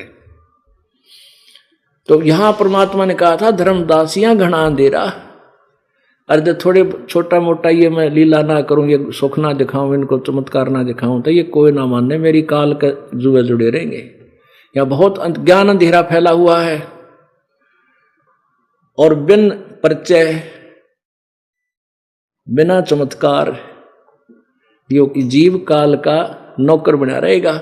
मेरी महिमा से मेरी शक्ति से परिचित होंगे तभी तो यहाँ आएंगे, फिर मैं ज्ञान बता दूंगा, फिर ये हलना को नहीं। तो पुण्यात्माओं पहले तो यहाँ दुखी जीव आते हैं, सुखी बहुत कम आते हैं पुण्यात्माएं, और उन दुखियों को सुख भी मिल जाएगा। फिर उनको बुलाया जाता है भाई 12 पूर्णमासी कंटिन्यूस आना है महीने, तो 12 महीने आओगे, क्योंकि कितना और भी डॉक्टर बुला ले वहां भी जाना पड़ता है आदमी को, चाहे 100 कोस पर बुलावे। फिर हम इस ज्ञान से परिचित करा देंगे, और यहाँ आने और जाने में जो पुण्य और किराया आपका लगता है वो धर्म में लगेगा आपका। या तो मर मर खीर खिलाने वाली बात है, आपको जबरदस्ती खीर खिलाई जा रही है। या आप तो बालक को पता नहीं आपको। अब जैसे माँ होती है, बच्चा खेल में लाग रहा है, छोटा सा बालक दूध पीवे है माँ की सतन का, या वैसे दूध पर आश्रित है, तो क्या करता है, माँ के पास थोड़ा और खेल में ज्यादा व्यस्त रहता है। कभी कोई ठा गया खिलौना या कोई और, या बाहर न चल पड़ेगा, नो गुडलियाँ गुडलियाँ या ठुमक ठुमक करता। वो जब खेल ख्याल लेगा फिर भूखा होगा, फिर रोएगा, फिर माँ लाओगी पकड़ के, उसने पकड़ के उसका मुंह माँ धो के फिर उसके अपने दूध पियावेगी, छका के उन्हें फिर छोड़ देगी, ले फिर खेला। तो पुण्यात्माओं आप यहाँ आते हो उस परम पिता का दूध पीने, आपको इसलिए बार बार बुलाया जाता है कि यहाँ आपको उस परमेश्वर की इस भक्ति शक्ति से और इस ज्ञान रूपी अमृत रूपी दूध को आपको छका के भेजा। और अब संसार में आप भूखे हुए आओ 10-5 दिन जाके और फिर छका दे, तो ऐसे धीरे धीरे आप मैच्योर हो जाओगे, बड़े हो जाओगे, यानी आपका ज्ञान बढ़ जाएगा। फिर आप ठाठा खाने लग जाओगे, घर में छीके में तो दूध रोटी ठा के, यानी फिर स्वयं आने लग जाओगे, फिर आप डटे नहीं डट सकते। तो परमात्मा चल पड़े वहां से कबीर जी, वहां पर 88,000 ऋषि, 33 करोड़ देवता और 12 करोड़ वेद के वक्ता हुआ वहां बैठे सारे। और जब परमेश्वर को आते देखा, परमेश्वर कबीर जी ने अपने सुदर्शन वाल्मीकि हरिजन जैसी भाषा वो बना रखी थी, वेशभूषा जैसे पाटी सी, मैली कुचले कपड़े, टूटे से जूते, थोड़ी तो दाढ़ी बढ़ रही, क्यों पहला नाई नोई से हुआ करते, 6 भी नाम की तरफ कटा लिए ना भी कटाए, छोटे छोटे बाल ऊपर न बढ़े हुए, और एक जैसे आम ग्रामीण होते ऐसी वेशभूषा जाता है कि वहां बैठे जमा चंटमंट हो गए, कहते मुंड मुंडारे कति घोटम घोट रुका, बड़ी बड़ी दाढ़ी नो को बैठे महात्मा लाल पीले कपड़े करके, कोई 3 तिलक लगा रहा, कोई 6 माला पहन रहा। अब जब वहां पहुंचे परमात्मा उस मंडप में, सब ने देखा कि ये है क्या, ये लाए हैं क्या ये संत, और अपने अपने पल्लों को मुंह में लगा कर हंस रहे अंदर अंदर वो सारे ऋषि में ऋषि, कि यो करेगा इनका यज्ञ पूरा, इन पाप ही ज्यादा कर रखे हैं, हम क्या करें। अब कहते हैं नाचा न जाए तो आंगन टेढ़ा, उनके लिए तो ये होगी थी बात। अब श्री कृष्ण ने द्रौपदी से कहा कि बहन ये महात्मा आए हैं और इन खातिर इनके लिए बढ़िया भोजन बना, और ये खुश हो जाएंगे ना जब तुम्हारा शंख बजेगा, राजी होकर आत्मा से आशीर्वाद देंगे, भोजन खाएंगे। द्रौपदी ने अपने हाथों से अपने आप नौकरानी का सहयोग नहीं दिया, क्योंकि कति अड़ी पड़ी थी बात, और एक आदमी का भोजन बनाना, लकड़ियों से भोजन बनता था चूल्हे डाल कर, आज के कल की तरह गैस थोड़ा है, मिक्सी में पीसी चटनी डाली, फटाफट रख कुकर में ला दिया, गैस चूल्हा चालू कर दिया। 1 घंटा 1.5 घंटा लग गया बनाने में। हलवा न्यारा बनाया, खीर न्यारी बनाई, कचौड़ी पकौड़ी जलेबी तारी, लड्डू बालूशाही, रोटी बनाई, पूरी बनाई, सब्जी कई प्रकार की तैयार की और अलग अलग कटोरियों में डालकर एक थाली में रखकर महात्मा जी के सामने रख दी। अब खाना बनाने वाली बहन का एक विशेष दृष्टिकोण होता है कि अतिथि आया है, आज ऐसा बढ़िया भोजन बनाओ, कहीं ये बिसरा ना दे मेरे बनाए हुए भोजन को, इसमें नमक नामक कम हो जाए या कोई छोंक छांक ठीक ना लगा। अपनी तरफ से वो हर संभव प्रयत्न करती है उत्तम और स्वादिष्ट भोजन बनाने की। और ये थी कोई ये कह देता उसी के मुंह पे नमक थोड़ा है, तो उस बेचारी का बना बनाया सारा काम बिगड़ जाता, बहुत दुख मानती है। तो पुण्यात्मा पहले गांव शहर नगर घर घर में जाते थे भक्तजन, तो इन संतों ने क्या बना रखा था कोड वर्ड, नमक मांगया ना कर, वैसे तो कोई मांगता नहीं था, एक आधा को नया जाता तो उसने समझा दिया करते नमक ना किए तू राम रस कह दिए, तो ना नमक को राम रस कह के मांगते थे, फिर राम रस देना। तो कहने का भाव ये है कि द्रौपदी ने वो भोजन बनाकर बढ़िया रखा था। महात्मा जी ने क्या किया, उसने सोचा कि यो मन आज तय न्यारे न्यारे चटपटे भोजन खाओगा, कल फिर मांगेगा कितने लाऊंगा मैं घास फूस खड़ी आदमी, तो इसका आज ही टंटा काट दूं। उसने क्या किया कि थोड़ा थोड़ा आइटम, इनका अनादर भी ना होगा, सारे बना रखे हैं, और थाली में डाल लिए जितना जितना उसने खाना था, और सबको ऐसे रला लिया, खिचड़ी सी बना ली, पकौड़ी भी, कचौड़ी भी, दही भी, बड़े भी, खीर भी, खांड भी हैं, और पूरी पारी के भी टुकड़ी रोटी तोड़ के ऐसा बनाने लग गया नो। और द्रौपदी ने सोचा थी ये नारे नारे आइटम खाओगा, रुंगली चाटेगा, गुनगाओगा, उसको मन मन में गाली देने लगी, अगे यो शूद्र का सर, अशूद्र का शूद्र है, किसके संग बजाओगा, इस गंवार ने खाना आता ना पीना आता, जंगली, और भीतरे भीतर कई गाल देगी। परमात्मा अंतर्यामी थे। अब उन्हें एक ग्रास खाया, एक बार शंख बोला, दूसरा खाया, दूसरी बार बोला, उस 5 बार में उस थाली के सारे आहार को खा लिया और 5 बार शंख बजकर बंद हो गया। तब युधिष्ठिर आया श्री कृष्ण जी के पास के भगवान बन गई बात है, बज गया शंख। युधिष्ठिर कृष्ण जी बोले ना भाई अभी नहीं बजायो, ये तो भाई अखंड बजेगा बहुत देर तक, और स्वर्ग तक इसकी आवाज जाएगी, धीमी धीमी प्यारी प्यारी, पूरी पृथ्वी पर कण कण में आवाज जाएगी इसकी, तब ये यज्ञ पूर्ण होगा। अब माथा पकड़ के बैठ गया युधिष्ठिर कि भगवान अब किसको बुलाना रह गया। श्री कृष्ण जी बोले भाई बुलाना कोई ना रह गया, ये महात्मा आगे ना, इसके वाल्मीकि के बाल सम, ये 3 लोग भी नहीं, इतना समर्थ शक्ति युक्त महात्मा है ये। अपने घर में कोई त्रुटि रही है, हमारी कोई जो है ना सेवा भाव में त्रुटि है, उसने देखेंगे कहाँ त्रुटि रही है। अब पुण्यात्माओं पीछे पावर पूरी आई है और अपना पंखा नहीं चल रहा है, तो कोई कनेक्शन में डिफेक्ट हो गया या पंखा खराब हो गया, उसको ठीक करो, फिर पावर तो है ही, तार खड़ी है। तो श्री कृष्ण जी ने कहा कोई गड़बड़ हो रही है, पूछेंगे। श्री कृष्ण जी ने पता था द्रौपदी गड़बड़ करी होगी।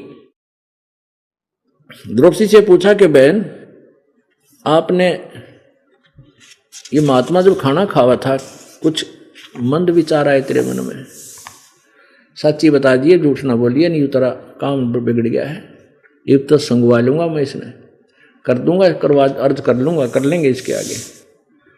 अब द्रौपदी फंस गई, कहाँ जी मेरे से गलती बन गई, मैंने भोजन बनाया था इस दृष्टिकोण से, महात्मा खावेगा, उंगली चाटेगा, 20 जगह मेरे गुण गावेगा, द्रौपदी ने इतना बढ़िया भोजन बनाया भाई, कितना नहीं देखा। 1 घंटे धूमे माख फुड़वाई, इसने सारा काम बिगाड़ दिया, इकट्ठा कर लिया। तो मैंने ऐसे ऐसे वचन बोल दिए, मन मन में कह दिए।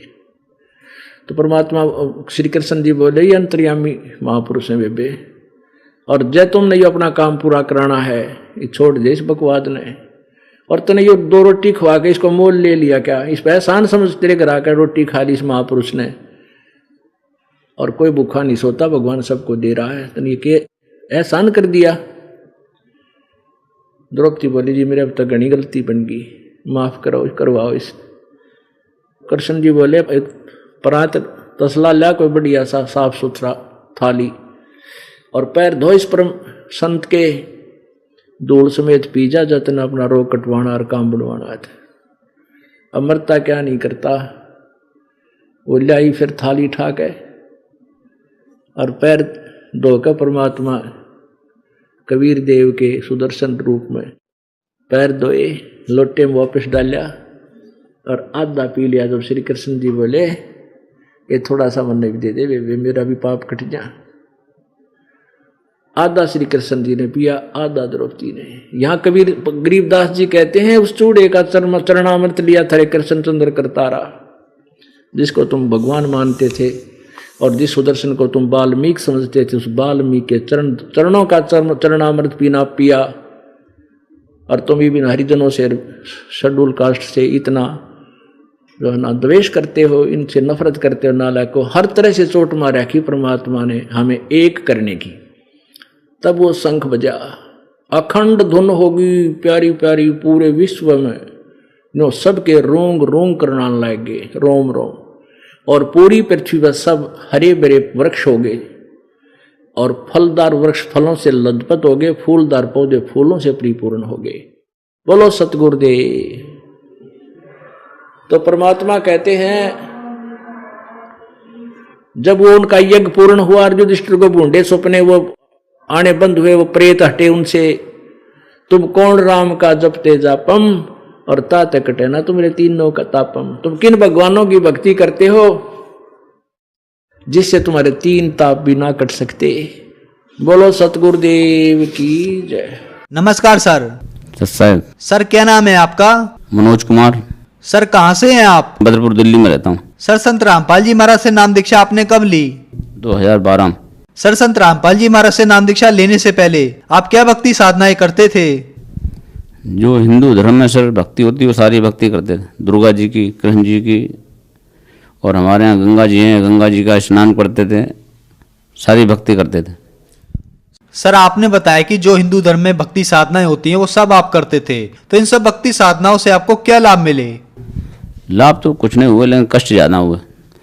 दुर्गा जी की भक्ति के नवरात्रि रहते व्रत, जैसे नवरात्रि व्रत रहते थे, हम नवरात्रि व्रत आते ही का नाम जो हमारे घर में जो है परेशानियां बढ़ जाती थी, पैसे कलेक्ट हो जाता, भक्ति करते रोते रोते भक्ति करते, लेकिन उससे लाभ कुछ नहीं होता था। लेकिन अब श्रद्धा बनाए रखते थे कि भाई ठीक है, इससे देवी देवता तो कुछ नहीं लाभ, और कोई हमें रास्ता नहीं थी मेरे पास, तो इसलिए इनसे मतलब वास्ता बना के रखनी पड़ती थी, मजबूरी थी हमारी, और हमें इनसे लाभ कुछ नहीं मिलता था। दुखी हुए हैं क्योंकि हमारे घर में पूजा करते करते भी कष्ट हो जाते थे। हमारी जो पत्नी है उनको प्रेत परेशान करते थे, अगर वो 4-5 लेट जाते हैं तो लेटने के बाद उनको का नाम प्रेत दबा लेते थे, उनकी आवाज़ नहीं निकल पाती, बोल नहीं पाते। फिर वो हमें जब पता नहीं ऐसे ही अचानक उनकी आवाज़ खुल जाती थी, अचानक जग जाती थी, तब वो हमें बताते कि हमें कोई दबा लेता है और हमें परेशानी बहुत होती है, हम क्या करें। उस फिर सबके बाद हम तांत्रिकों को भी दिखाया, दिखाने से कोई लाभ हुआ नहीं, मुल्लाओं को दिखाया, किसी लाभ नहीं हुआ। लेकिन हमने कहा अब क्या करें, जो अभी है जैसे काटो भाई, लेकिन उनसे कोई फायदा नहीं मिलता था हमें। सर आपने बताया कि आप देवी देवताओं की पूजा करते थे, लेकिन उससे आपको कोई लाभ नहीं मिले, आपको भूत प्रेत की समस्या हो गई, उसके लिए आप मस्जिदों में गए, मंदिरों में गए, मुल्ला काजी सबके पास भटके, लेकिन आपकी समस्या का समाधान नहीं हुआ। तो फिर संत रामपाल जी महाराज की शरण में आप कैसे आए? हमारे भगत जी थे, उमाशंकर भगत जी, वो मेरे पास आए। आने के बाद फिर उन्होंने गीता देवी पुराण उनने हमें दिखाया प्रमाण सहित कि हाँ देवी से बड़ा कोई और भगवान है। तो मैंने सोचा देवी से बड़ा भगवान कौन है, तो उन्होंने देखा कि भाई तुम्हें सारे सुख मिलेंगे, परमात्मा आए हुए संत रामपाल जी के महाराज के रूम में, और आप मेरे साथ बरवाला चलो। मैंने भगत जी ठीक है, सब लोग बोले कि बरवाला चलो, मैंने चलो ठीक चलते हैं, यहाँ तो सब जगह घूम लिए, हमें तो कोई लाभ नहीं मिला, ऐसा करते हैं चलते हैं बरवाला। तो हमारे घर में सब लोगों ने कहा हम भी चलेंगे। मैंने ठीक भाई चलते हैं, देखते हैं, चल के हर जगह तो घूम लिए, दुर्गा जी की भक्ति, कालका मंदिर घूम लिए, हर जगह घूम लिए, हमें कोई लाभ मिला नहीं और परेशानी हो, क्योंकि मुझे स्थिति देख के देखते थे कि मंदिरों में जाने से हिम्मत नहीं पड़ती थी, क्योंकि वो स्थिति थी कि मंदिर में जाने से बहुत बुरा हाल था, इसलिए मंदिर में भी हमारे जाने की इच्छा नहीं करती थी। मैंने चलो ठीक है चलते हैं। फिर संत रामपाल जी की शरण में गए बरवाला आश्रम में, तो हम वहाँ देखा तो वहाँ माइयाँ अलग रहती थी, भगत लोग अलग रहते थे।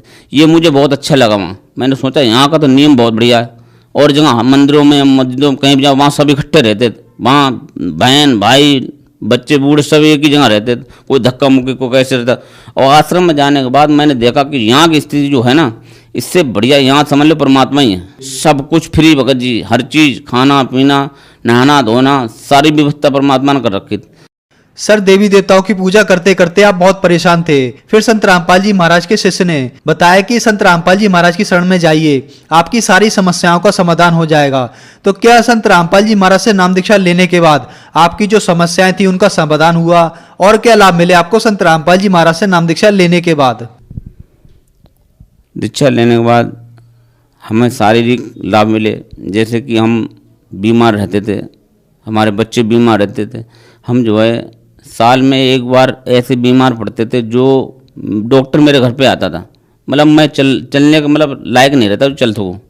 और परमात्मा ने हमारे ऊपर इतनी दया करी कि आज तक वो बीमारी जो थी, बीमार रहता था, वो बीमारी हमारे पास नहीं है। अब संत रामपाल जी महाराज ने इतने सुख दे रखे हैं कि किसी ने नहीं दिया आज तक, सारे सुख दे रखे परमात्मा ने। स्थिति भी सही है और भक्ति परमात्मा ने दे रखी, और इस भक्ति से भी हमें बहुत लाभ हुए।